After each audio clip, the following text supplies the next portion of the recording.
My name is Odhiambo Kaumah. Professionally, I'm a teacher. I'm a poet, an author, and generally a lover of works of literature. I published a book. It's titled Let the Old Man Speak, and other poems. The village is free, but also not free, because the freedom to speak in the village is chronological. It's with time. You can be exposed in the ways of the village as young as you are, but they tell you, wait, live through it first.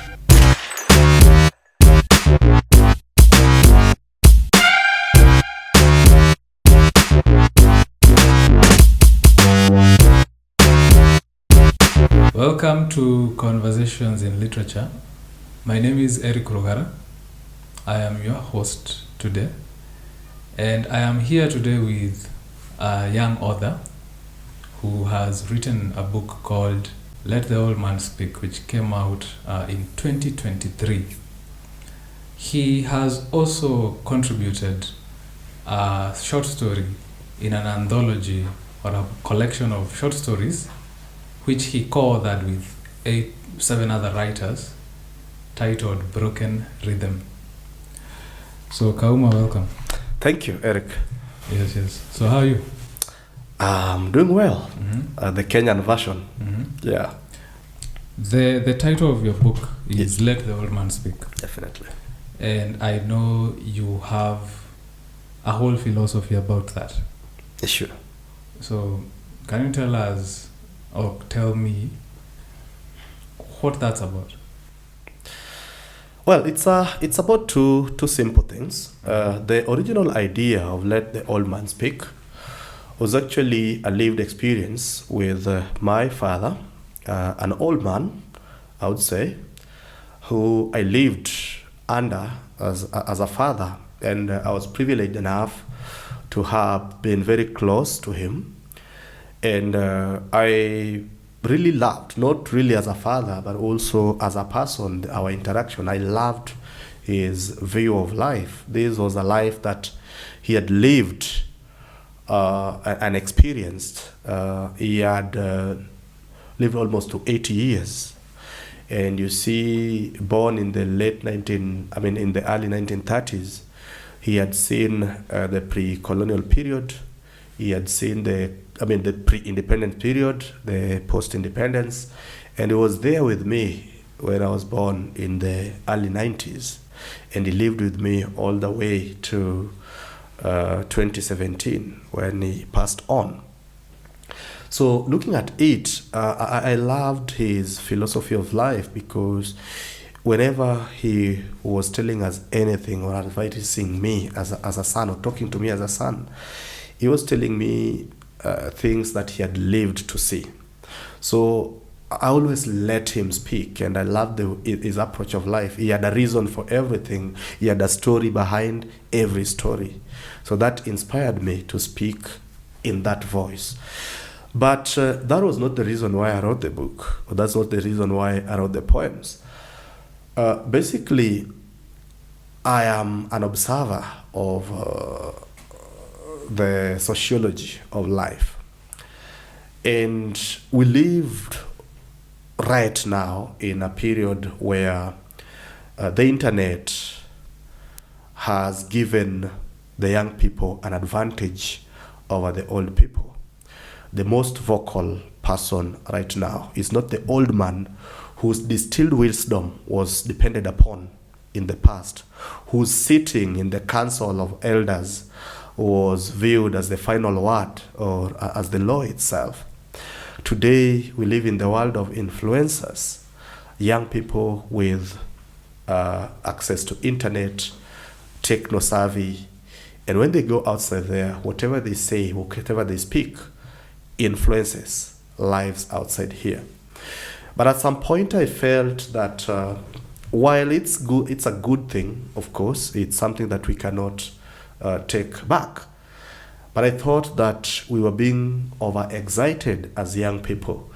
I thought we needed to go back and listen to a life that has been lived, not life that has been read in books, or life that is imagined in our heads based on the books that we read, the technology that we interact with. I thought we needed to go back there and see what has worked, because the life of an old man is something that has been lived, something that has worked, and that they survived all that long means that they knew something that we may not know about tomorrow. So I felt that we needed to to revisit what I described at that time as an inverted pyramid of custody of traditions. I felt the old man still needed to speak. So that was it. As a writer and a young man, isn't it ironic? That by the act of writing, are you letting the old man speak? Yeah, definitely. I think I do. First of all, I don't think it's purely ironic. We choose voices as writers, and when you find your voice, it doesn't appear like. No. What I mean is, yes. If the old man is the one who is the best to speak, yeah, shouldn't Odhiambo Kaumah wait until he's 50 when he has lived a lot? Yeah. For him to speak. Well, I think... Does Odhiambo Kaumah have something to say today? Yeah, as a young man in his either late 20s or early 30s? I think I get you now. Odhiambo Kaumah will wait and will speak when he's 50. But the old man in whose voice he speaks doesn't have to wait because he's already old. Is Adhiambo Kaumah an old man? Odhiambo Kaumah is not an old man. Is he an old soul? No, he's not an old soul. What about the old man in whose voice he speaks? That old man sometimes inhabits him. And when he does, he brings out his own stories. Did you meet your grandfather? I didn't get a chance to meet my paternal grandfather, but I met my maternal grandfather, who was actually one of the old men, two of the old men who I acknowledge in my poetry because they influenced me a lot. Isn't that interesting that you have just two people before you, and you are in 2 centuries before you? Sometimes I think it's quite an interesting thing, and because I've also taken it to myself to dig deep into that history, to find out how life was in the times of my grandfather, my paternal grandfather, through the stories of my father.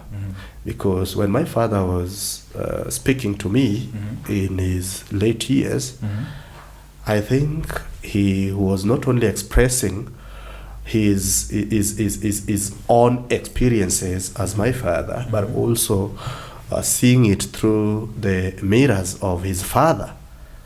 Fascinating. Yeah. So, and then the son comes to Nairobi. This is many years later. Yeah. Actually, I think I came after the death of the dad, that is in 2018.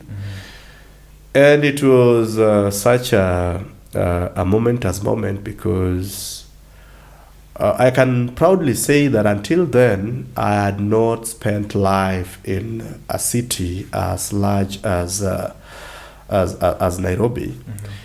Of course, Kisumu is just a few meters away from my home village. So it was by necessity of life around that area not so easy for us to migrate into the city. Actually, people who come from our area go to work in Kisumu, so they transit between the rural life and the urban life in Kisumu. So coming to Nairobi was quite different, and I came here, and it is interesting that the first thing that attracted me was not what brought me. I was attracted to the literary conversations and life in Nairobi. What brought you to Nairobi? I think I was in search of something better than I had done at that time, because I can't basically say it was my profession. At that time, which is I'm a teacher professionally. Is it chemistry? Yeah, I teach mathematics and chemistry in high school. Not English. In Kenyan high school. Not English. I get that a lot, but I don't teach English and literature. One cannot choose. One cannot change the subject they teach. Of course, they can do, but they have to go back to college. So you have to go back to college to study English. Yeah, which not that I didn't have it as an option even at that time when I was choosing the mathematics and chemistry as my subject. I think I had a clear choice on what I wanted to do. I can argue that by the time I was joining college, I already had seen signs that I was interested in English and literature generally. And I had been so much into reading of works of fiction, African works of fiction at that time, that I could get around me even at an early age. I was already being fascinated by stories from just normal stories of the village. And I could say that I could see them at an angle that was not normal. I used to feel it a lot. And I think if I had to really to make a choice out of that interest, I would have opted for my teaching subjects as English and literature. But also as a student, I was a very good student of science and mathematics, and I felt I'd better deliver as a teacher of science other than a teacher of English and literature. Whenever I'm asked that, I always say that it's better I chose mathematics and chemistry and not English literature, because if I had made English and literature my profession, it would have become my job, and we don't love our jobs. That's true. That's true. Yeah. So you come to Nairobi 2018. Yeah, 2018 January. How do you get into the literary scene? What's the first place you go? Now, the first place I go, and I think this I can reflect back, is Writers Guild. I come to Nairobi not with a very specific job. Writers Guild is an organization? Yeah, it's an organization by Gabriel Dinda and Vera Omwocha. So it is a young writing community at that time. Of course, because I've been in college with, I would mention them, somebody called William Decker. And we've worked with him extensively in university publications, where I was also quite interested and had gathered a lot in terms of writing. So I come to Nairobi, and the very first weekend out, I go to visit my friend William, and we have a conversation. Young Lives, we are a collection. We are somewhere in South B in a quarter somewhere, and here I think I mentioned this because it's an interest. It was an eye opener for me in Nairobi. We just coincidentally meet in this quarter, and it is myself, Odhiambo Kaumah. It is Oyomboya, the poet and the writer of the Maiden Melodies, and the publisher of your book, and the publisher of my book, the publisher and the editor of my book. I'm with a friend, Clive Olero, who, interestingly, by the way, is the one who discovered me as a writer back in college. He is a good writer. He's the one who typically takes me as a fresh year student at Moi University and introduces me to a publication. So we meet myself, William Decker, Clive Olero, and Francis Omondi. Francis Omondi at that time. So Decker and Francis, we've had a stint at the at what we call the Third Eye.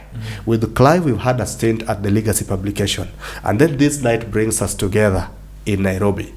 Young people, fresh, still finding ways. Nobody is clear about their path as far as professions are concerned. And then Decker tells me about the Writers Guild at that time. And he tells me Dinda is a friend, because at that time he has been in Nairobi and he's been working with them. So I make myself busy finding out what the Writers Guild is all about. And the very first meeting that I have is, was it a book reading somewhere at the museum library? And I think that would later make me go after many literary environments. I think that is where now, later on, I also get to reconnect with Tom Mwiraria. Tom was actually an interesting reconnection, because while I was in college, I belonged to a club called the Peace Ambassadors Unit. And I think Tom had been coming there as our patron, as our trainer. So Tom would come to college, pick us as a club, take us to a restaurant somewhere where we would have discussions on the importance of peace and how ourselves as campus students would promote peace within campus and generally nationally. So I meet Tom again in Nairobi, and I realize that he has published a book, and I get interested in his book. And one day when we meet, we reconnect at the American Spaces at Bazaar Plaza, and we realize that we could do something together, and that is where we get the Nairobi Cafe. And that is where I think I would meet Eric Rogara for the first time. Mm-hmm. Yeah. You've come to Nairobi, Yeah. you've started writing, you've started getting into the literary communities. Yeah. So at this point, what do you think? Like, are you thinking this is something that I can do, or are you thinking this is something I'm doing for fun? To be honest, I think I've generally considered myself a late arrival in the field of, in the literary community, mm-hmm. generally. Mm-hmm. Remember the very first time I'm discovering not my interest in books as a reader, mm-hmm. but my ability as a writer mm-hmm. is in campus. And this is around 2012. Mm-hmm. Yeah, around 2012. And at that time, I still don't think that I'm a writer, because what happens again, I push myself to just write a very fake article, something just a burst up at that time on what is happening around me in campus. And when I meet a friend who is at that time an editor with a university publication, I decide to gather the courage and give him a handwritten piece of an article. And somehow he finds something good in it and edits it. And after some weeks, I find myself having a byline on the wall. At that time, it never appears to me. And I would go through college until the time I'm in fourth year, not ever trusting that even after writing so many articles throughout that time, even rising to become the chairman of a school publication at that time, I still do not feel that I belong to that community. So when I come to Nairobi and I join the Writers Guild, it's never in my mind that anything that I've been doing is actually worth the credits or the threshold of belonging to a writer's community or a literary community. I'm here as having fun, as you may call it. I meet people, I get to buy their books, and I get to read books of people that I know. That is what is in my mind at that time. This is interesting. So it means that for you, literature was something that came to you not out of your solitude as a reader, but out of community. Yes. From interacting with people who are doing it. Yeah. And they sort of inducted you into this brotherhood of the pen. I think it's a yes or no. It's a yes, because I think it is the interaction in this community that gave me the courage to realize what now on the other side of it, what had existed in me before. And I must be honest enough to say that my life growing up was not an exposed one. It might have been for good or for bad. I lived in the village as it was supposed to be. I can proudly say that I did not have access even to TV for a very long time. These are things that we would bump into. And I struggled to follow stories. All these episodes and films and all that. The closest I ever come to the digital world or life outside the village was movies that you would at some times once in a while go and watch in a nearby town. So you can already see that I did not I never felt that the books I was reading were actually written by people who were actually real people. So me doing The River in Between in high school and seeing Ngugi as a writer, I had never imagined that he really could be somebody you could reach up to, you could see. So me joining the literary community and coming to see that actually people who write are just normal people, and they talk, they share with you, and they tell you that it's not that something that they do with a lot of ease. Also gave me confidence that I was not late or I was not any different. It is only that perhaps I had not tried it enough. So this is what the literary community do to me. It tells me that it's not anyway special. It's something that you can start, and there's no time for it. So what I'm getting from your story is that Odhiambo Kaumah develops in the village. Yeah. Odhiambo Kaumah's sensibilities develops in the village. Yes. Odhiambo Kaumah's perceptions of what life is, of what wisdom is, even philosophy of Odhiambo Kaumah is maturing in the village.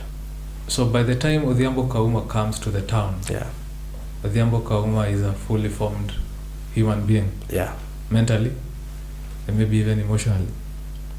So when Odhiambo Kaumah writes, when he starts to write, Odhiambo Kaumah now is coming with the sensibility of the old men back in the village. Yes. So Odhiambo Kaumah, when he sees what is happening in the town, he cannot relate, in the sense of when you say that the young men are the ones who are taking up the center stage and they are influencers, it's because you are relating it with what you have known in the village and what you have known to be the truth. So when you read literature, you gravitate to which writers? It's interesting because when I come to the city, and of course I should also make it clear that of all the Nyanza counties, my county hosts the city. So I grew up in the village, but we are not the village that the whole place calls the village. We are closest to the city. So not that I don't know what happens in the city. Once in a while, I'm in Kisumu, I see what happens there. But my all formation, my all consideration, sensibilities, as you call them, at that time, is formed within what is my most immediate environment. And I think it's a beautiful thing, because when I come here now and I start to form my realities and also come to terms with my identity as a person, I get to be more attracted to writers who also focus their pen at the very center of their villages, not now in Kisumu, but somewhere else in the Igbo land, and I find Achebe there. Chinua Achebe. Chinua Achebe. Yes. What about locally? Locally, and I think this has been a question that disturbed me a lot. But I think it's my answer now would be different, because I think I read a book that gave me a village feeling. The closest I ever felt to the real description of a village life was when I read Margaret Ogola, The River and the Source. I felt, and I think it is also biased because it gave me the cultures and the traditions around the lake, which I was already comfortable with. So the kind of zeal, and you see, I read this when I was still a young boy, and I think it gave me a feeling of the village that I wanted. But then I stayed for a very long time without reading what would be an ideal village that I'd visualized in my life, until I met again Ngugi wa Thiong'o in my high school literature, the river between. And I think that also gave me a river again. Yeah? A river again. A river again. Remember, the river and the source, and now the river that is now Do you have a river close home? Yeah, I have a river. I call myself Janyando. Nyando is one of the most talked about rivers in that side of the country. Yeah. What is the role of rivers in literature? I think it's first of all, that's a deep question, Eric. that's a deep question. It takes me back to my times around River Nyando. Now, typically, this is how my home is. My village home is actually next to the river. River Ombei. Ombei is a branch of Nyando, which goes all the way to Lake Victoria. So, is Ombei related with Homa Bay? Not really. Homa Bay is more English. Homa Bay. A bay. Yeah, it's true, a bay and Homa. But Ombei, I think it could be. I think now you give me even a way to go back and investigate what that is all about. I think it must have been something of a corruption of a bay. Yeah, so I think I should be able to go back and trace that. Now, what is the role of rivers in literature? I think this is now a reflection, because I'll get back to it when we proceed with this discussion. But I think the greatest experience of observation of the fluidity of life was one day I was standing along the banks of River Nyando. These are few kilometers away from home. I had gone to visit my aunt, a young boy in class 8, and we go to swim in this monstrous river that we know has sailed so many people down the lake, dead animals during floods, houses. Beautiful things have actually boarded the rage of River Nyando waters down to Lake Victoria, never to be retraced again. The story of our lives as people of Kano. So I go to visit my aunt, and again, her home is actually next to River Nyando. During floods, they have to move away. So young boys, we go swimming. And River Nyando is unpredictable because the water that fills it comes all the way from the Nandi Hills. So we go swimming as young boys, and I'm being taught. I was swimming in a tributary, a young river. So I've come to the large river, I have to be taught how to swim. And we cross over to the other bank. Then as we are dragging ourselves the other side, we see the river changing. Literally. First, a banana trunk has been pulled. Next, a huge tree is coming by. The water is increasing. What we don't know, that it had rained overnight in the Nandi Hills and the waters are coming. We are seeing home on the other side, but we cannot cross over. Everybody the other side is telling us that we cannot cross over. We are dead. Do you know the option? Mm-hmm. We have to walk almost 2 kilometers and cross the Nyando River Bridge, mm-hmm. which actually, for you to go to Nyando River Bridge, you go to the Ahero Market, which is again a town of people. We are naked teens at that time. Mm-hmm. That is what we had to do. Luckily, we branched in a home and we told our story, mm-hmm. and we were given some clothes to cover ourselves, mm-hmm. so that we can pass the town area and go the other side back home. Mm-hmm. My experience again living around these water bodies. Remember, I come from the lake, a static water body that largely does not change. So it is the river that shows me the change, the fluidity of life, the absurdity, mm-hmm. of life, the strangeness that even the things that we deeply know can take some time.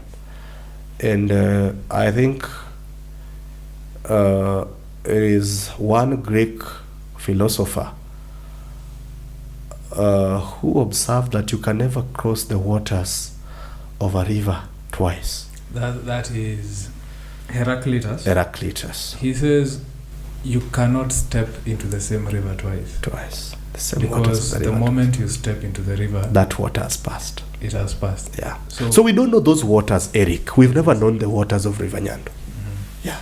We may never know them, yet we've lived there for ages. The waters that visit us each and every day, mm-hmm. are new waters. Mm-hmm. And that is life. But we are sure, mm-hmm. that the waters residing down there at the Lake Victoria or Lolwe, they know us by name. Mm-hmm. They've lived there. They have observed us. They have watched our nakedness. Mm-hmm. Do you think water bodies are alive? The water bodies are alive. And I think this now, mm-hmm. gets me out of the lake. Mm-hmm. And it takes me into a very intensive reading I had recently. Mm-hmm. And I think this is also connected to the question that you asked me about my perception of villages, and whether right now, apart from Achebe and Ngugi, I have another definition of a village. Mm-hmm. And that is the works of Yvonne, Adhiambo, Owuor. I think water bodies are alive, and they know the people who live around them. They can call them by name.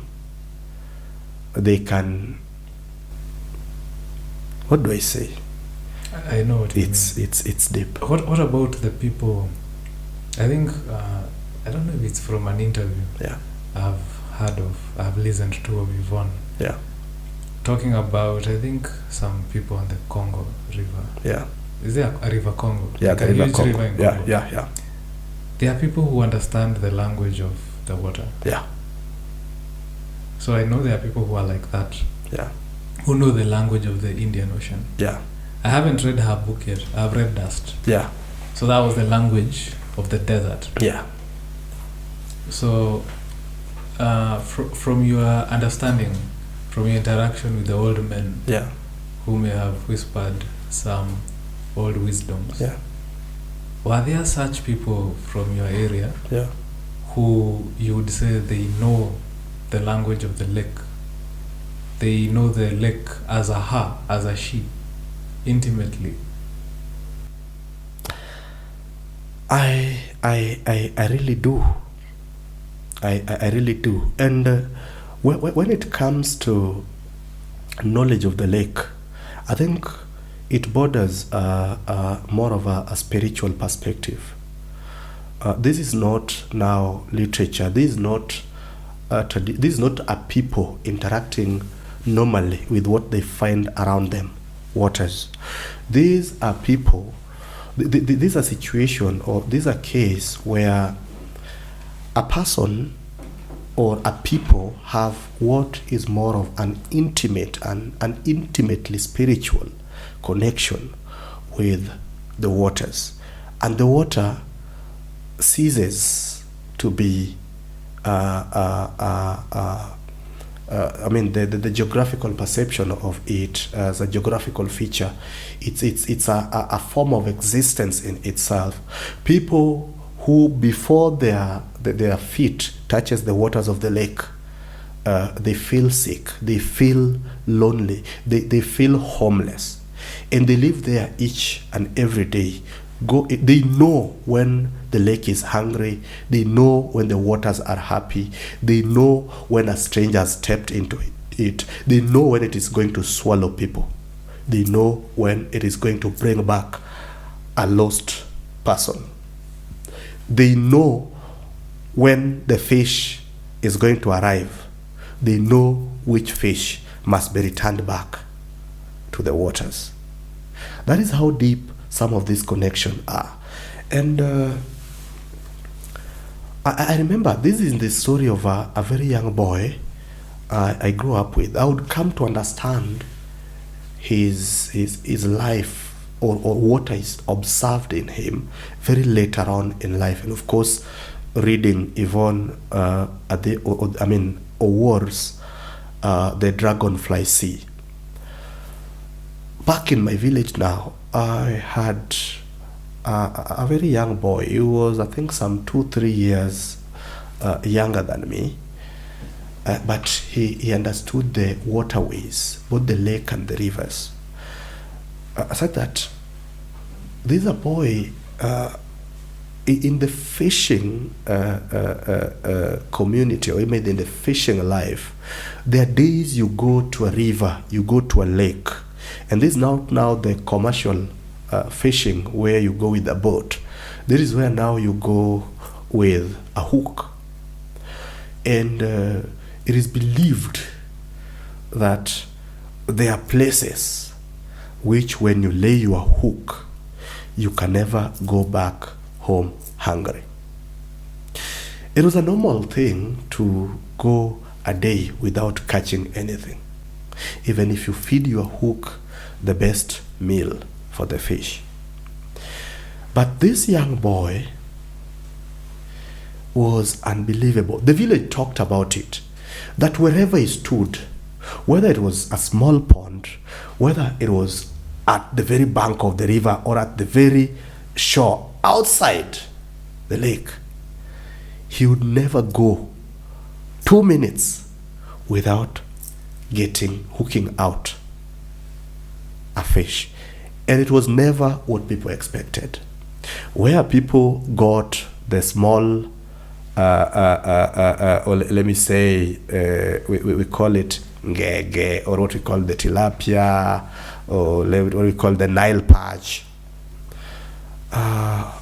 This guy would end up with a mud fish in a very ordinary place. And people talked about it like it was special then, but I never understood the very essence of it. This is a young boy who would swim against the waves of a river when nobody could dare. This is a person who could go to the river as early as 5 in the morning, as early as 4, and leave as late as 8. You go there, you find him swimming. Something that it was abnormal, it was completely out of place. I grew up in that environment myself, yet I do not consider myself as having done that. I do not consider myself a child of water as he was. So later on, reading Yvonne's The Dragonfly Sea, I meet a character who actually portrays exactly what I used to see as very normal way of life back in the village. And I come to realize that some of these things are not meant for what I would call then a normal eye. there's a special connection which some particular people inside that community have with the lake that, supersede even the normal life of that particular community. So we have rivers, we have lakes, Yes. we have oceans. Yeah? Yes. Do you think water is water spiritually? Or, and when I say spiritually, I mean for the community, not for individuals. Yeah. Is water water, or there are levels to water?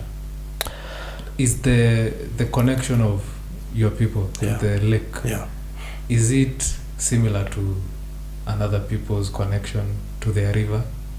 Adhiambo has that book with River Onia.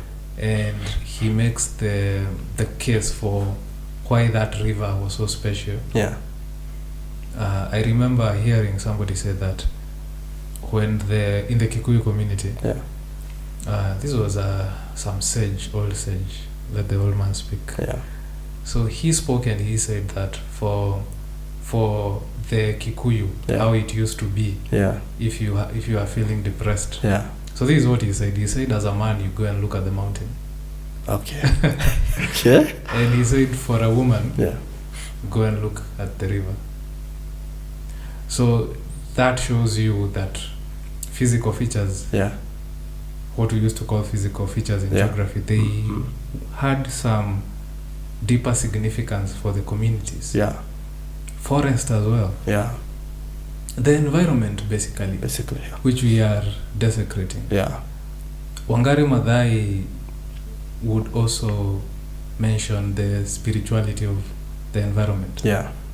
So today we have these concrete jungles. Yeah. We are cutting down the trees. Yeah. We are doing all these things. Yeah. Even whatever we call carbon trading, it's not really, you cannot compare it with what we had traditionally, because carbon trading is capitalism. Yeah. So it's capitalism in the environment. Yeah.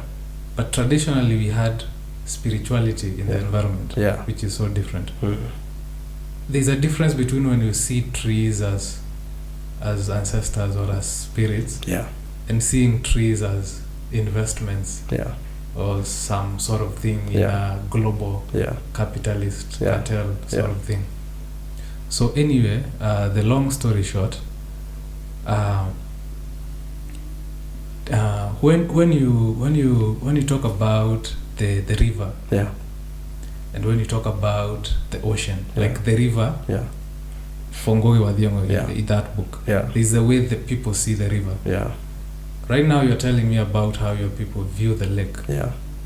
Yvonne Odhiambo, Owuor, has written Dragonfly Sea, in which I haven't read the book, but I have read reviews here and there, commentaries.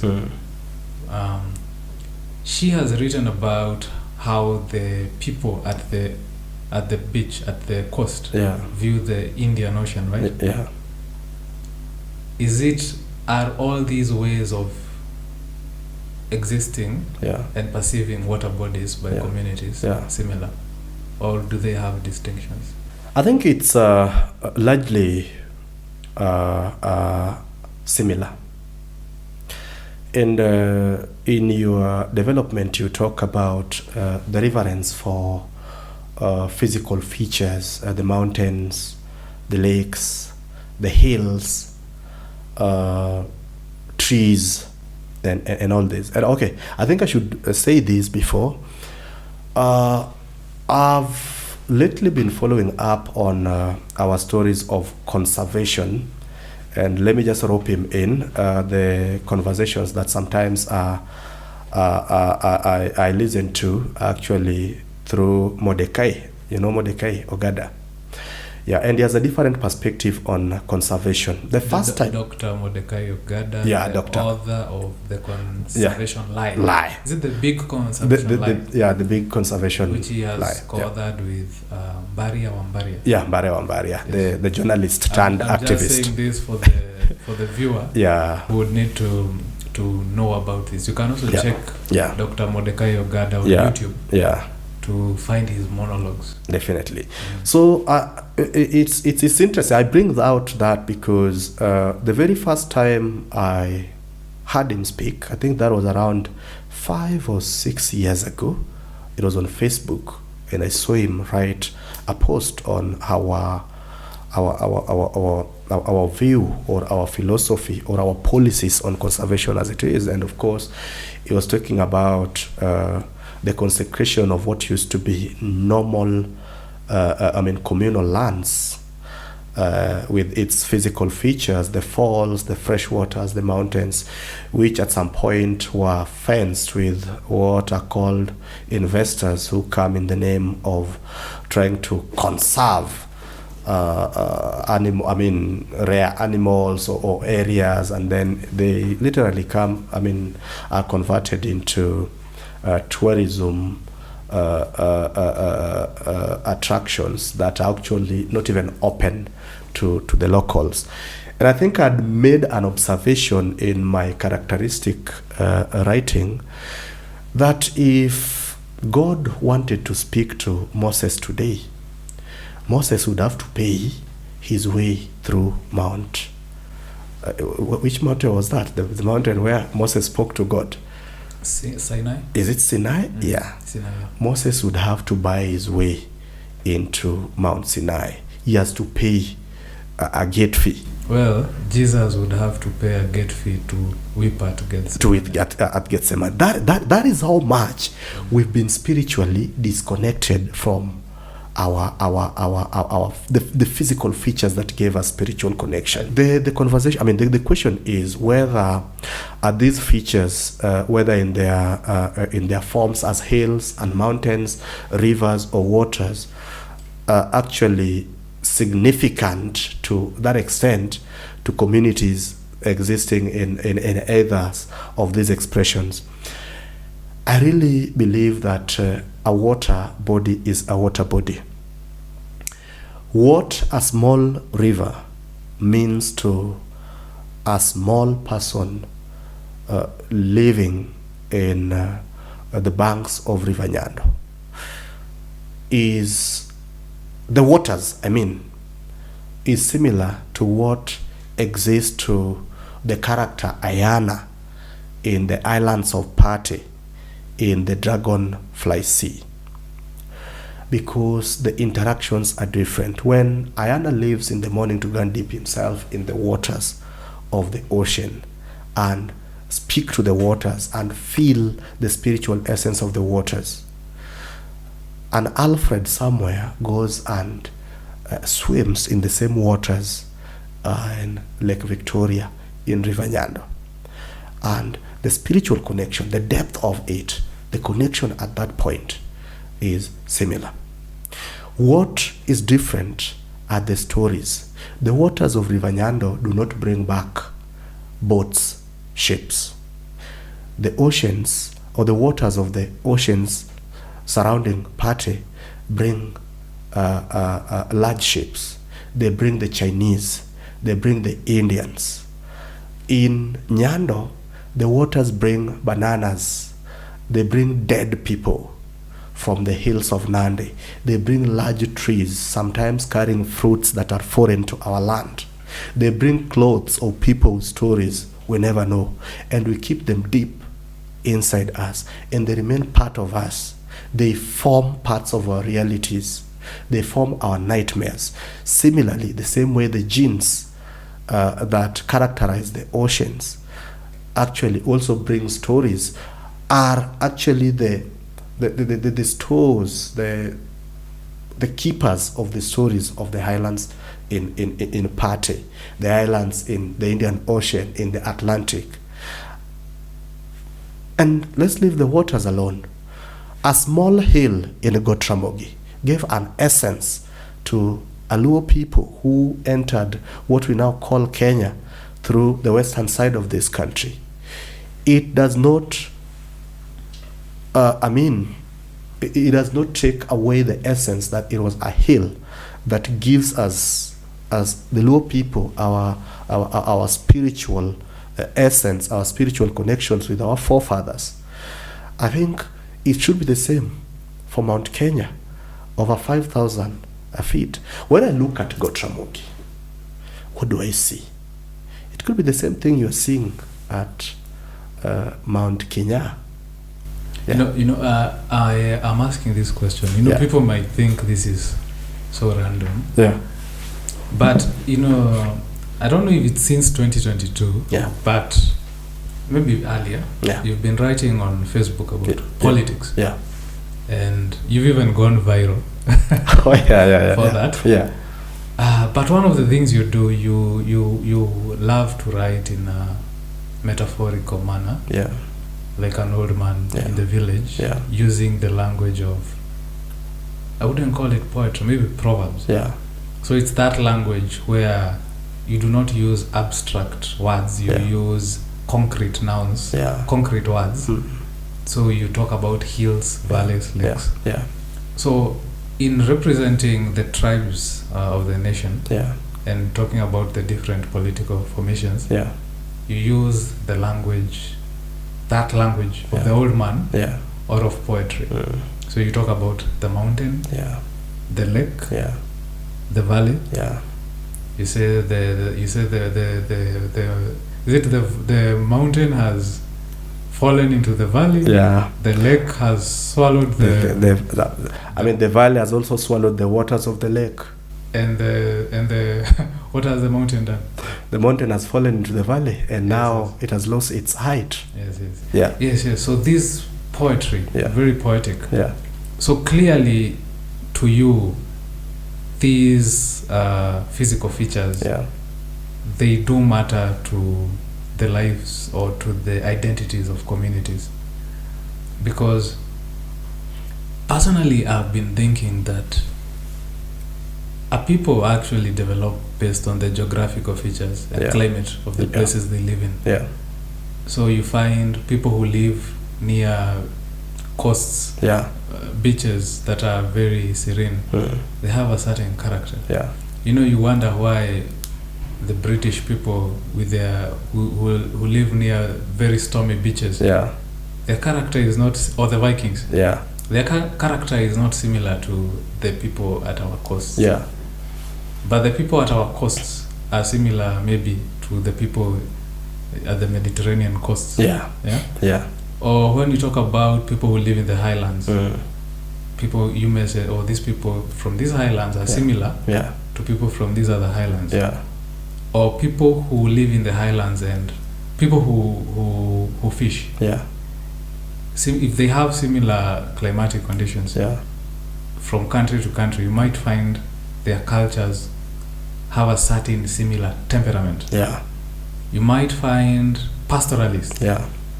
They have similar temperaments. Pastoralists everywhere are generally, you might find quiet, silent types, but dangerous. I don't know why.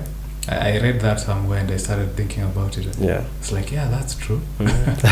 That's true. So farmers, maybe you might find they have similar temperaments, given the climate and so forth. Another thing, you find that language as well is affected by the geographical features. So the language of people who live near the water has water in it. The language of people who live in the desert is arid in its own way. In its own way. The language of people who, we all know the best Kiswahili is near the sea. It is a serene language, but it is also tempestuous. It can get very wild. Very wild at some time. When it wants. And also very beautiful and calm. And enticing. So how do you explain that, given that these days we live in these concrete jungles in the city, with no trees near us, with no physical features? Do you think it's actually killing us as people? Where those of us who should have some lake in us, some water, some physical, that whatever it is that these physical features put into cultures, it's sort of, we become homogenized because the whole world is now living in these jungles. What do you call them? Concrete jungles. Yeah. Skyscrapers, no trees inside. So could it also be part of the reason why there is no culture anymore? We have these urban cultures which are also similar. Yeah. What do you think about that? I think you are right. Actually, your description is actually a thesis on its own, and I think maybe you might consider. I know it's occurred to me as we are talking. Yeah, it's something you should consider. Of course, it's not a new thing to observe. It's actually, if I'm a good consumer of anthropological documentaries, and sometimes when I watch the historical facts, remember anthropology seeks to establish what is factual in history, or what is historical in history, not just things that are actually imagined or legends or something like that. So they work a lot to try to determine whether these things really existed. So whenever I get to some anthropological issues or questions that are disturbing at that moment, I realize that the whole thing also want to center on the environment that produced these people. And sometimes when we talk of old cities like Athens, for example, the historical Athens was actually a metropolis, a collection of people who come from various places. And in here, they establish what is an urban culture. So I've always had it that if people come from somewhere else into a metropolis, a cosmopolitan place, or let me say, the two terms are totally different. But let me use the common word city. Like somebody comes from the lake, disappears into the concrete jungle, that is a city. Somebody comes from the mountain, gets into a city. Somebody from the valley gets into the city. It is a necessity of life to find a way to live here. But I suppose that the valley inside us, the mountain inside us, the lake inside us, the ocean inside us are never completely swept away, because what is the natural environment, the uncultivated, the unconstructed environment, is so strong, it stays for a very long time. So why are we not similar even in the city? Because in the city we are here to survive. So we can work around how our matatus will play our music. We can work out a language that will work for us because we have to coexist. We must work around the foods that we will settle on. But at some point, we still get back to the physical environments that formed us at some point. That is not to say that the city has not life of its own. It has, of course, and sometimes when the city is stronger than the lake or the valley or the hill, we come to produce different literatures, the urban literatures, that sometimes do not speak what happens in the rural areas, which I choose to speak about. Cities as we know them are sick. Yeah.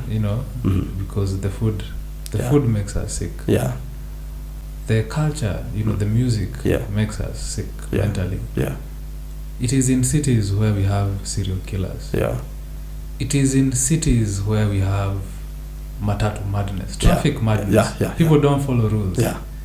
It is in cities where there is way more infidelity. It is in cities where people do not respect each other. It is in cities where taboos are broken daily. And actually that is a big point, because I think we are all strangers to the city. And I think, okay, this is not a discussion that borders on psychology. But I think from a psychological perspective, it is in the city where we are very real, because we do not have attachment to people who know us deeply. So here we can be the real animal.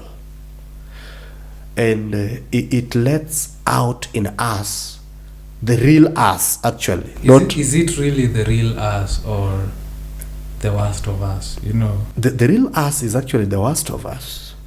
Are you sure? Because it says, there is a saying which says that, I think Kipchoge even says that the disciplined are the ones who are free. But you are saying that the indisciplined are the ones who are free. The context of the disciplined, actually the ones who are free, is more of a goal-oriented adventure. I tend to think that when you put constraints upon yourself, it's when you get free. Like, let's say for you as a writer, you have you create a routine. The routine is a constraint. Inside that routine, you are able to create. Am I free? Yes, you are free. You are able to create inside that the constraints. Inside the routine, you are able to create every day. Create art every day. Create poetry every day. And the poetry itself is freedom. Right? Because when you are creating, you are free. But if you do not have a routine, what happens? You become chaotic. You become chaotic. Are you free when you are chaotic? And I think that is actually the freedom that we should have. And this is my analogy of it. I'm asking this question because you see, in the city, the old man does not speak. The reason the old man speaks in the village is because there is a culture, there is a tradition. And in this tradition, one of the edicts is that we should respect the old man. That the old man, the old woman, the old people, the elderly, are the ones who are the custodians of the knowledge and the wisdom of the community. When you come to the city, you said it's inverted. So Odhiambo Kaumah as a champion of the old man. But now Odhiambo Kaumah, that same champion of the old man, is telling me that the city is where the real freedom is. The city. So by choosing the old man, are you saying you've chosen to not be free? It's not. It's neither a true or false. It's a matter of perspective, and we can go deeper and deeper into it. First, why is the city free?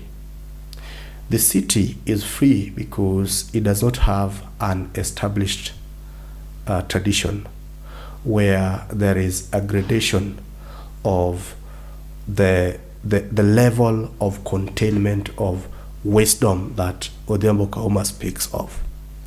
Anybody can be wise in the city for as long as they have been exposed to certain ways of the city. So in here, it is free because anyone can speak like an old man, and an old man of the city. Do not forget that the old men of the city can also speak, and they will speak in the language of the city. They could speak the old shangs of 1980s in the developing Nairobi, and they would talk of dancing twisty, or is it twisty or twist? Something like that. So that old man of the city, born and bred in the city, can also speak for the city. But a young boy can also speak of the wisdom of the city for as long as he'd been exposed in the ways of the city. The village is free but also not free, because the freedom to speak in the village is chronological. It's with time. You can be exposed in the ways of the village as young as you are, but they tell you, wait, live through it first. You might have heard it, read about it, saw it to an extent, but they tell you, wait, the village is a long path. The paths of the village are very long. You have to follow it to the very end for you to now come back and talk about it. You have to live it in the city. I don't think you don't have to live it. You simply have to get exposed to it and hear about it, and you will speak about it. So the city is free in that case. And let me develop it further by saying this. It's something I've been thinking about for a very long time, and I think it's something I may develop deeper into a paper. That technically, in the tradition of Africa, let me say, in where I come from, ladies or girls are actually homeless if they get to the marital age while they are actually not married. Why? Because the tradition in the village is that once a girl has attained an age of marriage, their land is preserved for them somewhere. Their house is preserved for them somewhere in another village, acting in mutual trust that that particular village will also send a girl from village A to come to village B. So when this kind of communal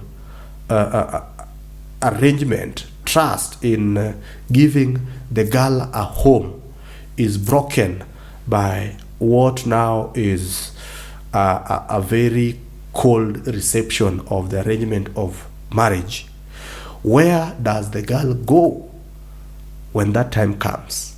They migrate to the city, where they are able to exist freely without feeling that they're actually owing anybody a right to a property or a land somewhere. So what does this mean? It means that the city is as an escape to what could be lack of freedom in the village, seen through this migration. So the village is not as free. It has traditions, it has issues, and people who speak for the village actually are people who have lived through it. The city is not. So which one do you prefer? Do you prefer to live in the city speaking the language of the village, or do you prefer to live in the village? I've lived in the village. I live in the city now. But if I am to write, I will write with the voice of the village.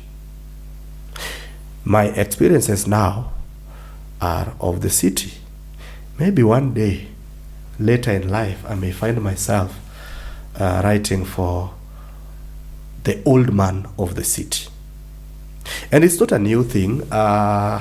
Okay, I can't really parallel it. But you have read Achebe. Well, yes. You've read his trilogy. The what? Oh, I have read I have read two of them. Things Fall Apart. I have not read that one. Arrow of God. Not Arrow of God. Arrow of God, and then No Longer at Ease. Is it Arrow of God? No Longer at Ease. Arrow of God is the second one, I think. Oh yes. Yeah. Arrow of God is the third one. And then the No Longer at Ease. There was Okonkwo. Yeah, Okonkwo. Yeah. What is its name? Things Fall Apart. Things Fall Apart. The original. Okonkwo's grandson. Yeah. In No Longer at Ease. No Longer at Ease. And then the other one is about Ezeulu. Yeah, the Ezeulu. That is Arrow of God. Arrow of God, yeah. I've not read that one. Now, you've read, it's good enough to have read the two. And you can see the settings. It is purely the old men of the village. Have you read the Anthills of the Savannah? Anthills of the Savannah? Yeah. I didn't go far. I didn't like the style. Exactly. Yeah. So Achebe, who comes back to write Antilles of the Savannah, Yeah. is Achebe who has appreciated the modern way of life. He is outside the village. Well, actually, that's not a good argument, because I loved An Enemy of the People, which has both the city and the village. Yeah. Actually, it's more of a city book, because Odili is a city boy. But it's about the village of the politics. But- I mean, the politics of the village. But Odili is a city boy. Yeah. He's not a city boy, he's a village boy who, Is he? he's a village boy who actually even meets his former teacher teaching at the village. He's the former teacher. His teacher who convinces him to go to. Okay. But okay, even the contest, the political contest itself is based in the village. And actually, the life at the city is actually an exposition of how the city extorts the village based on political trust. If you read Achebe, who writes in the Antilles of the Savannah, these are complex politics of a modern city in somewhere in Africa, somewhat of, let me say, the politics of the city of Nairobi as it is now. And it has nothing completely, it has some aspects of the village, because of course the votes still have to come on the rural sides of the city, of the country. But the setting is actually so complex, so sophisticated. It's no longer Achebe who you can read into the first 20 pages before you meet a proverb. To me, it was so torturous. Actually, I had to stop at some point. Yeah. So what about, have you read Meja Mwangi? I learned late about Meja Mwangi. And when I sought to find him, I read of course, I don't know whether it's the most common or something. I read Going Down River Road. It's probably his most Mwangian book. Yeah, I think that is the first one that I've read. I've made an effort to try and read his other books, because I think I don't always believe that one book can tell me more about a writer. You asked me about what I think about Meja Mwangi. No, did you find something for you? Yeah. For your writer soul? Yeah. In the city narratives of Meja Mwangi or John Kiramete? Oh, yes, I did, especially with Meja Mwangi. And especially reading Going Down River Road.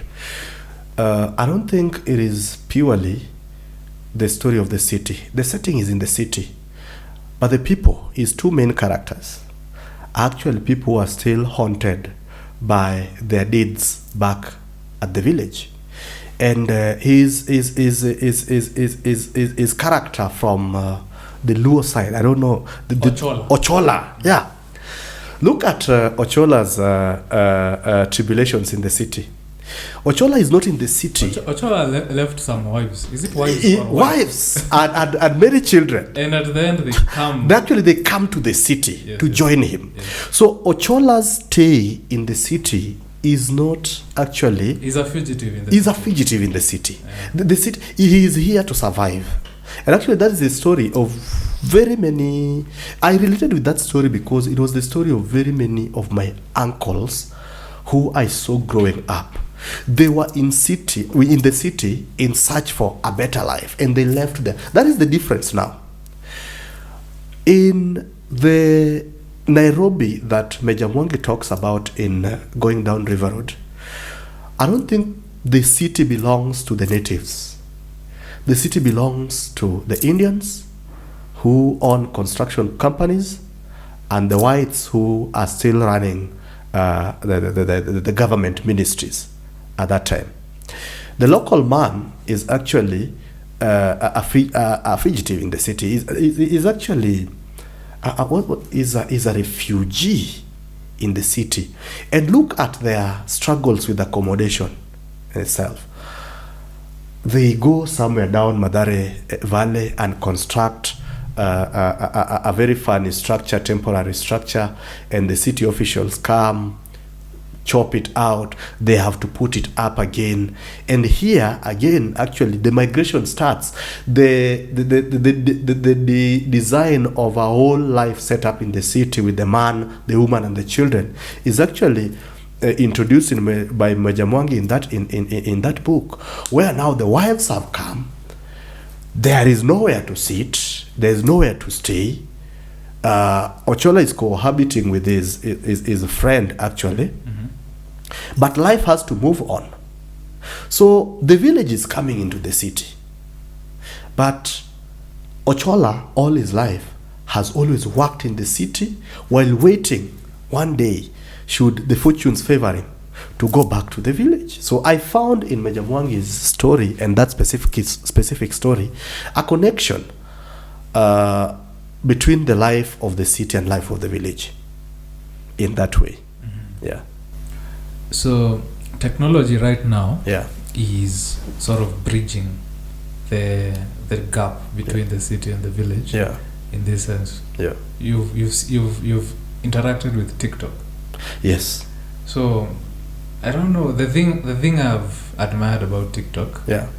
is that anybody can speak Yeah. on TikTok. Yeah.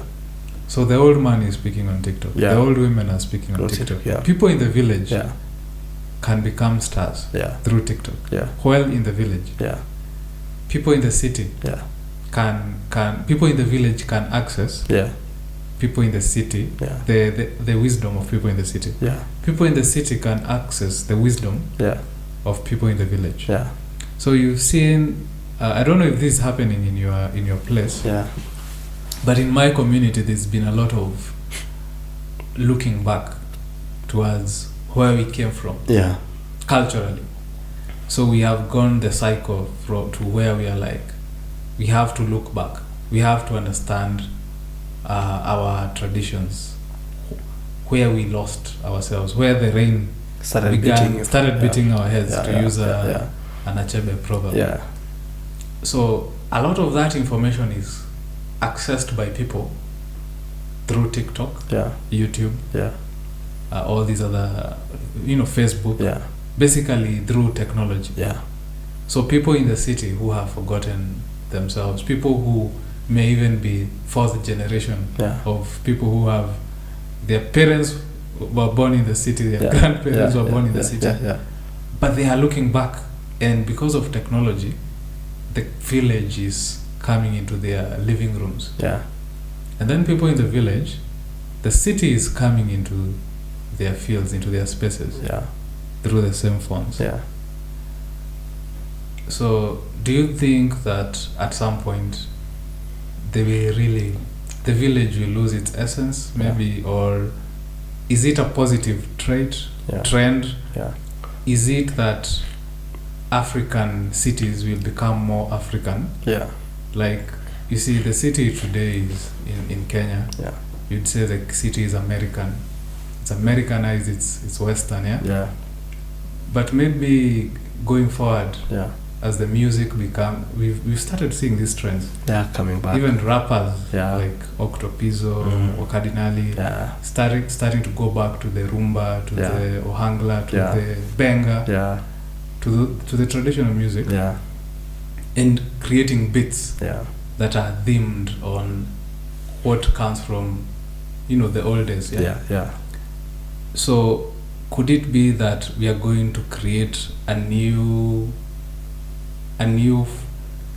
identity that is bringing together the cosmopolitan city with the identity of the very firm and clear identity of the village? It's a yes or no again. I like to debate things. That's why I never give. I generally like to debate things. Yes, because I think TikTok is a great technology. Not because it records videos, but because people are inside there and people consume that content and they interact with it. What I am not sure is whether those interactions are capable of producing the kind of influence that you describe. Whether by watching 1,000 videos of a village life in 1 hour, because you can, because the videos are very short. It's not really. Yeah. It's not videos of village life. Yeah. But videos of village teachings. Yeah. The videos of proverbs. Yeah. Taboos. Yeah. Videos about this is how you do dowry. Yeah. This is how you do the funeral. Yeah. These are the you call them the taboos, Yeah. the curses, and Yeah. so forth. Yeah. Basically, the ideology Yeah. of your people. Yeah. So ideology is something. It may not. It's not something that will get. It's a mental thing. Yeah. Right? It's mental. Yeah. So it doesn't matter if you live in the city. Yeah. If the ideology of your people makes Yeah. sense to you and Yeah. you consume it even while living in the city, Yeah. you will actually change your worldview. Yeah. Yeah. Let me ask this, and I think this now will help me frame this. Mm-hmm. When there's a traditional rurasho in your village, for example, in my language we call it nyombo. What happens when people are dancing, when people are talking, when people are arguing, or maybe, let me say, bargaining for the bride price and all this?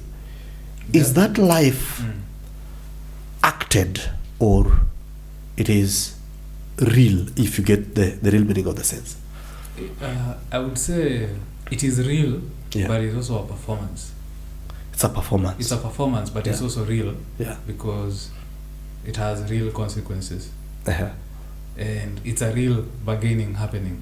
Yeah. But it's also a performance in the sense that Yeah. not everybody can do it. Yeah. Let's say because Kaumah is good at arguing, Yeah. will be chosen. No. Yeah. You have to have something. You have to be a speaker, Yeah. an orator. Yeah. Because what is happening there, I would compare it to what happens in the courtroom. Yeah. Not everyone, just because you can speak, doesn't Yeah. mean you should go to court and defend yourself. Yeah. You need a lawyer, Mm. because the lawyer is trained on how to speak in the courtroom. Yeah. Yeah. There are certain rules, Yeah. there are certain norms, Yeah. there are certain. This is a jargon. Yeah. My uncle is a dowry negotiator. Yeah. And I have been very fortunate to see him in action. That's interesting. To see him in action, actually he even doesn't do it for money. Yeah. I asked him, Yeah. he told me some things you don't do for money because it loses its value. Its value. Yeah. Yeah. Yeah. So I was very interested asking him, Yeah. when he learned, how he learned, So anyway, I was very fortunate to see him in action. Yeah. Against somebody who was equally accomplished. And let me tell you, the tension in that room, the excitement, my heart was it was beating, Yeah. I was watching it, and it reminded me of watching TV shows about lawyers. Okay. The drama, the heightened sensation you get. Yeah. Because you don't know what is, these guys are basically wrestling each other. Yeah. But they are using polite language. Yeah. They're using proverbs. Yeah. And they're using psychological mind tricks. Yeah. And it was very interesting to me because you see, I'm very good at These are things they did not study formally. Yes. I'm very good at observing like the things people do socially. Yeah. So I could basically see and read into the body language. Like this one would stand. Yeah. So this one is standing, and this other one refuses to sit. So he also stands because he feels that if he is seated while this one is talking, it's almost a loss. It's so true. they have to both keep standing, Yeah. so that they be on the equal footing. These are the games that they are playing. Height as a sign of authority. And then one of them was getting tired Yeah. of standing. Yeah. So these other ones started using that as an advantage. So You keep standing up, yeah. so that the other one can stand, yeah. so that he can get in tired. his mind. Yeah. But my uncle won, Yeah. despite him being the one who was getting tired, Okay. because he knew how to play that game. Yeah. So as you see, it's a performance. So it's a performance, but it also has. It's real because it has consequences. It has consequences. You see, if he does not play the game well, there are fines. Yeah. That or amounts that you may be forced to produce. Yeah. Because you didn't have to. Yeah. There are games they play. They play on you. Yeah. If you are the groom's family. Yeah. Or you are the groom. Yeah. The bride's the person who is on the bride's side. Yeah. May try to get as much money from you guys. Yeah. Even like, let's say they could say something like, "Oh, the bride is I don't know where, and we need this much money to get her to come here. She's in the house." But now, if you are told that, how do you argue? How do you argue that? How do you get yourself out of that situation? So you have to be very good at performance. And actually, I am glad you've asked this question. Yeah. Because this thing of orature, oral literature,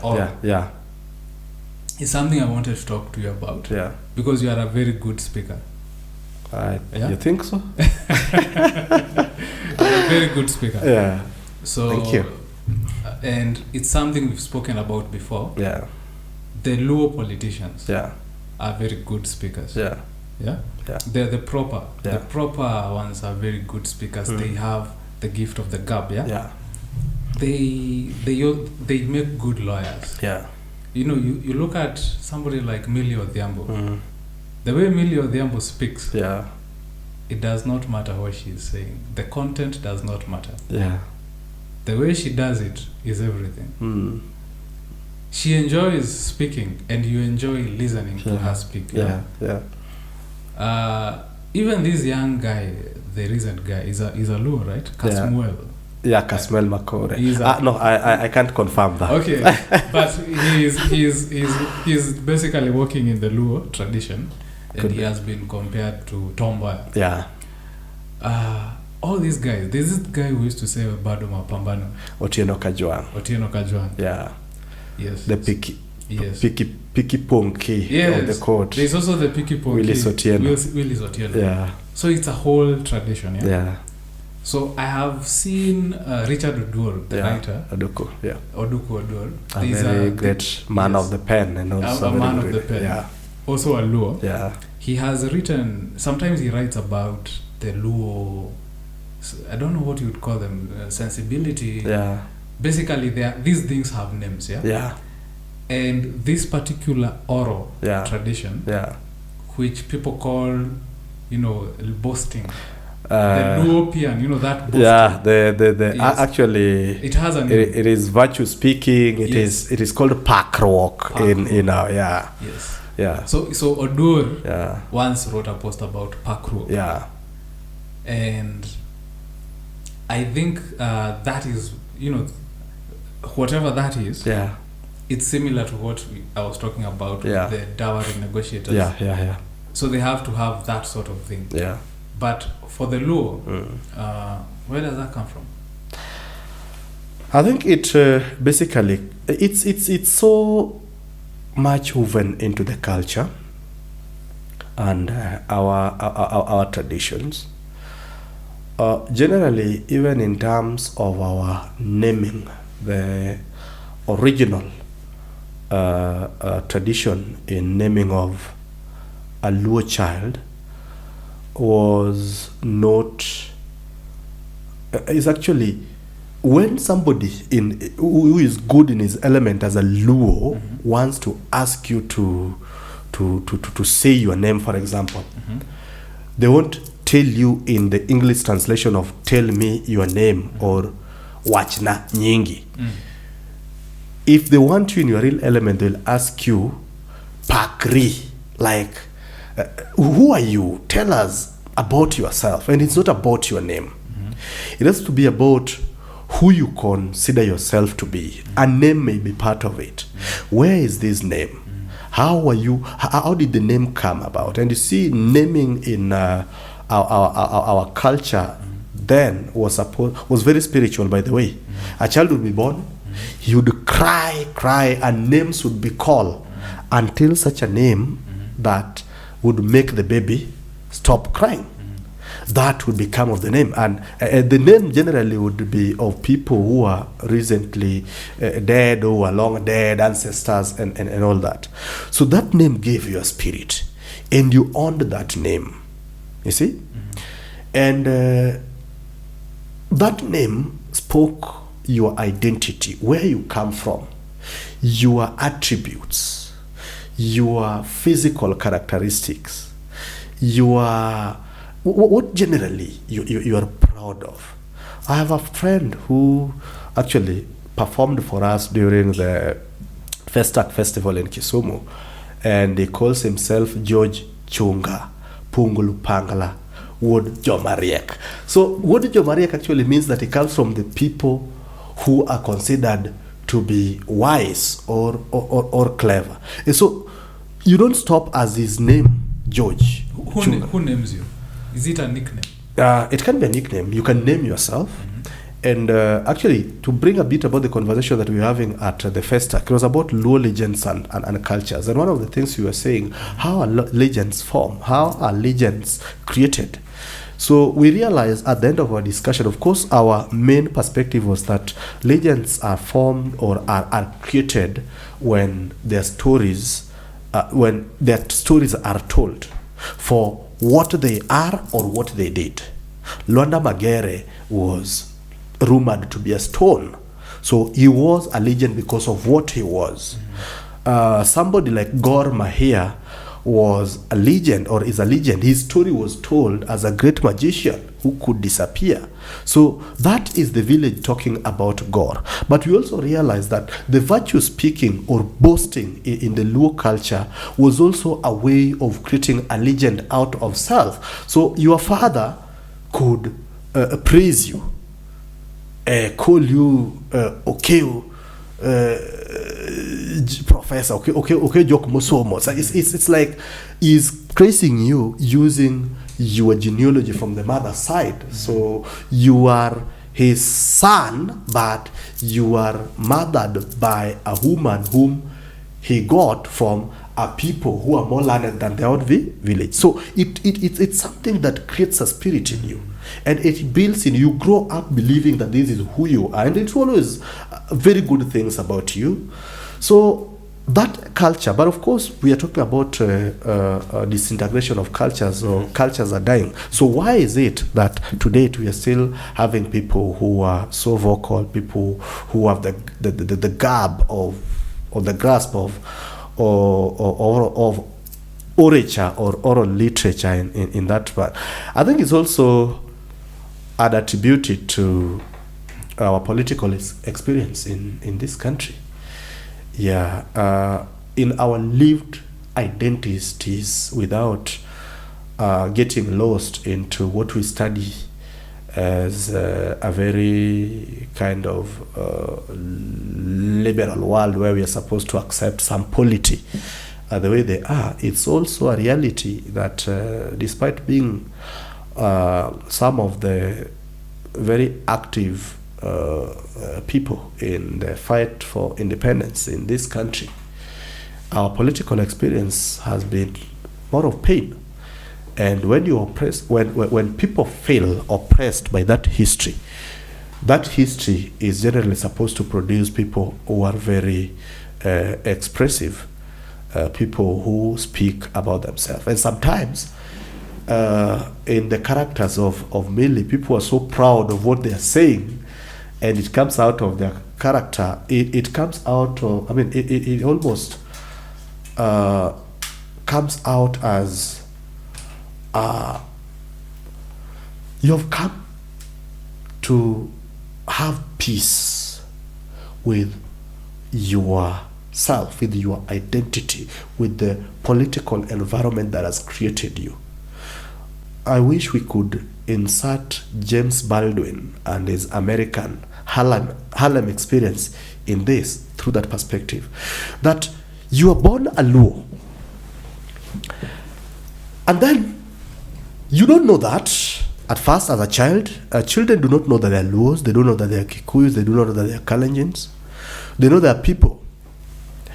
And then as you grow up, at some point when you now being taught either by environment or by experiences, you get to process your own identity. You get to know your history, the politics of your nation. You go and ask your father about a grave you saw behind his house, and you're told that is your uncle. And you ask deeper, and you're told he was shot during a demonstration. He was killed during a riot somewhere. He was persecuted and maybe, killed somewhere during the 1982 coup. And you ask father, and you look at a photo on the wall of your grandmother's house, and you see that actually your father was at some point a policeman, and he ceased being at some point. You grow up and you find that he is no longer a policeman. So in that process of processing your identity, you realize that you are a certain people in this environment, and that reality, that identity is with you, and you cannot run away from it. You realize that, and maybe to paraphrase James Baldwin, that your own country has created for you an identity that will stick with you for a very long time. It will determine the marks you get in school. It will determine the courses you qualify for. It will determine your ambitions in politics. It will determine whether you get a job or not. So when this comes to you as a reality, you realize that there's nothing much you can do. You have to speak, whether you're speaking against it or speaking painfully about it without really addressing anyone. It brings out in you a certain kind of rage, a rage that is not really understood at some point. And I think that environment has created the people that unfortunately we admire for their orature. But I think deep inside, it's something of a realization of a very unfortunate reality or processing of an identity, which leaves you with nothing else than to be good about what you say, because they say the majority will have their way, but the minority just have to have their say. Okay. That's very powerful. Thank you. So as we wind up, you can maybe say something about the book. Yeah. Let the Old Man Speak and other poems. Yeah. You can talk about your poetry for a bit. Yeah. Then we close. Thank you. I think it has been a good discussion generally, and I think it has been about books. Yes. So also to mention about my book, Let the Old Man Speak is, of course, not my first publication. You mentioned earlier that we co-authored a book with you, The Broken Rhythm. Let the viewer know that. Yeah. I was. It's okay. I was in that book. Yeah. So that is, I think, the very first time I ever got published, when we did that collection of short stories.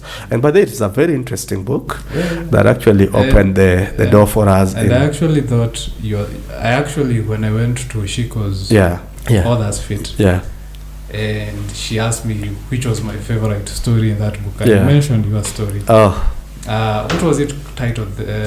Something. Was it also The Old Man? Something? The Man. The Man Died. The Man Died. Yeah. Yes. Yes. I thought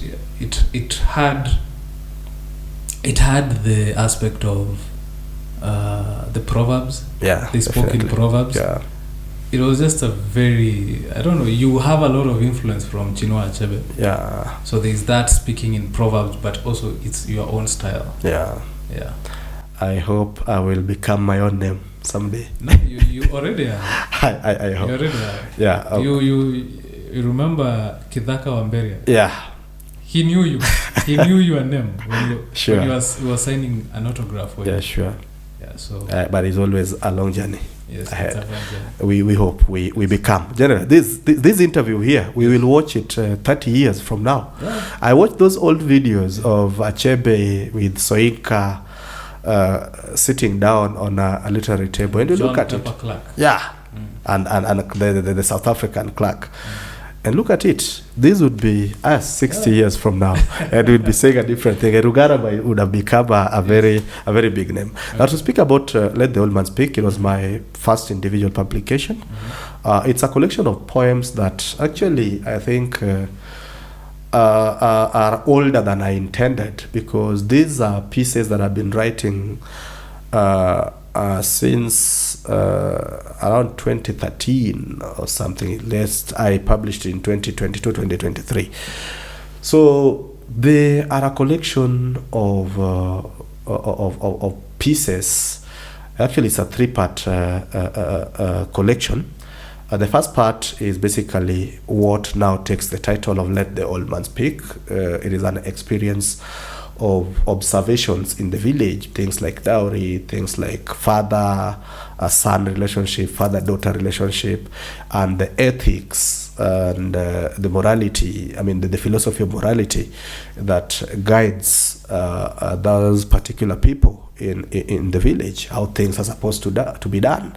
So that is what I speak to, and I speak from the perspective of an old man who has lived this life and is able to observe a thing or two about that life. The second part is now, I think basically it's a very young, it's a young man, because I think it must have been me at at the peak of my experiences with life generally, dating life. But still, I am in the village, so I talk about things like the village love, where I observe young men walking in darkness to go and seduce young girls of the village and bring them back, and they have to take them back before dawn. So I explore that in that area. And then in the last part, it's more political, where I write an elegy to Kofi Annan. So most of those poems are actually political. And remember, the political bit of me is what came out in 2022. So I'm also, I consider myself a voice in the political space, though what people have known me outside there is basically writing about the perspective of the politics from the side of the lake, but it's more than that. Let me say something. Yes. There are moments when Raila has done something, and you've written a poem, and it's gone viral. Yeah. So in this sense, you've become a voice for the Luo community. Yeah. A poetic voice. Yeah. A poetic voice in poetry. Like a bird with BARD, or like is it a griot or something like that? Too big. But yes, yes. Too big. Too big. Yeah. Okay, but it's a young man who's an old man. Yeah. And in that, in all these instances where you have been going viral, it has been for things you've written. In the world of politics. But when will Odhiambo Kaumah go viral for things he's spoken in the world of politics? Because he's a good speaker. And I want to end there with you contemplating that, and I want to give you right of reply. That is traumatizing, but it's okay. I think it's a point of reflection. For you to go and think about that. Okay. So, thank you so much for showing up, for coming here, and for the conversation. Personally, I have really enjoyed this conversation, and I have learned something. It's actually something I want to go back and watch and remember some of the things, some of the insights I have gleaned in the process. Thank you. So that was another entertaining and enriching episode of Conversations in Literature. My guest today was Odhiambo Kaumah. My name is Eric Rugara. Until next time. We are sponsored by Nairobi Academic Press, and you should subscribe to the channel, follow, and so that we may continue doing more of this.